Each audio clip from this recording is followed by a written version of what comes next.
В Юго-Осетинском государственном университете состоялось открытие второй международной научно-практической конференции «Тибиловские чтения». Ректор университета Вадим Тедеев, приветствуя участников, отметил, что Юго-Осетинский вуз является одним из старейших на Кавказе. Вместе с тем он отметил стремление вуза к наращиванию связей и укреплению сотрудничества с ведущими российскими, абхазскими и другими вузами дружественных нам стран.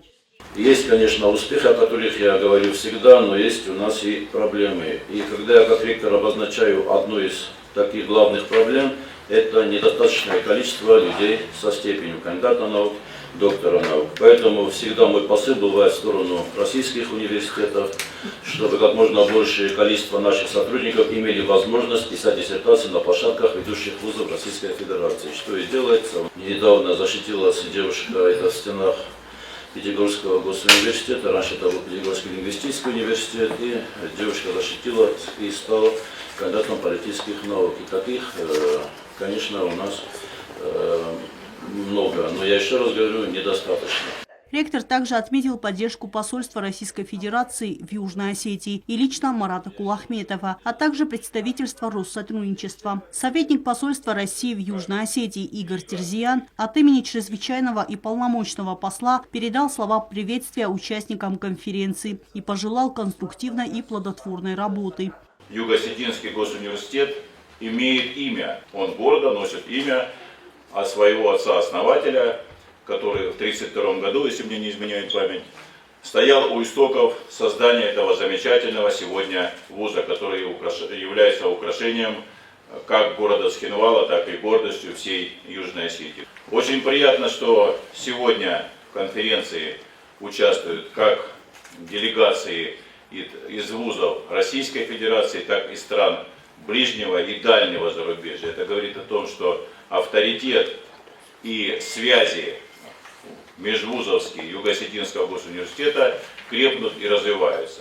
Председатель Юго-Осетинского отделения Международного общественного движения Алан Тынхас Леонид Тибилов в своем приветственном слове также отметил, что не смог пропустить такое значимое событие. Мы видим, как университет работает, коллектив, каких успехов уже достиг, это налицо. И те связи, которые при нем уже заключены со множеством высших учебных заведений Российской Федерации. Попытки есть дальше России тоже вот такие завязки нужные, необходимые в научном плане сделать. Я, конечно, хотел бы пожелать всему коллективу такой работы и продолжения этой работы. Вторая часть конференции была посвящена пленарному заседанию. В ее работе приняла участие кандидат филологических наук, профессор кафедры английского языка университета Мира Цхавребова. Чистое водное божество, которое преодолело, в эпосе это прослеживается, хтоничность своей природы, то есть дикую необузданность своей природы, как водного бога, и ставшего в итоге в процессе своей эволюции частью мистической элиты нардов, как шамана, жреца и иерофанта.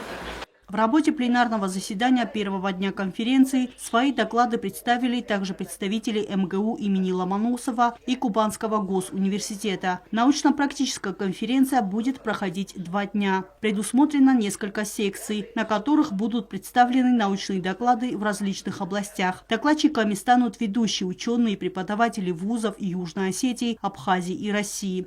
Эльвира Тибилова, Альдина Чхоева, Зарема Арсоева. Информационный выпуск сегодня.